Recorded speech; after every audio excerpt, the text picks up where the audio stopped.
छोटे से शहर में एक खुशहाल खानदान रहता था। उस घर में अब्बू, अम्मी, दादी और दो बच्चे अयान और मरियम रहते थे। घर बहुत बड़ा नहीं था, मगर उसमें मोहब्बत बहुत थी। अब्बू रोज़ सुबह जल्दी उठकर काम पर जाते थे। अम्मी बच्चों के लिए नाश्ता बनाती और दादी उनके साथ बैठकर पुरानी दिलचस्प कहानियाँ सुनाती। अयान और मरियम को दादी की कहानियाँ बहुत पसंद थीं। एक दिन अयान स्कूल से उदास होकर घर आया। अम्मी ने पूछा, बेटा क्या हुआ, आज तुम इतने खामोश क्यों हो?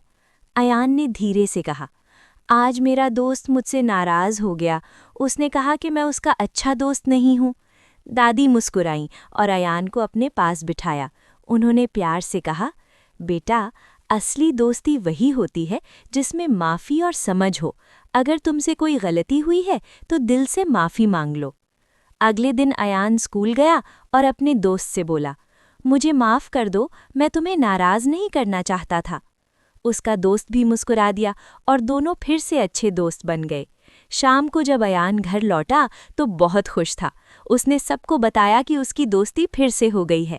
अम्मी ने दुआ दी, अब्बू ने शाबाशी दी और दादी ने कहा, देखा बेटा, मोहब्बत और सच्चाई हर मसले को हल कर देती है।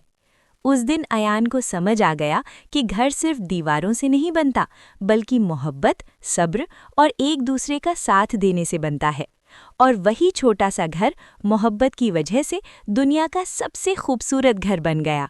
अगर आपको ये कहानी पसंद आई हो तो प्लीज़ सब्सक्राइब कीजिए और लाइक करो।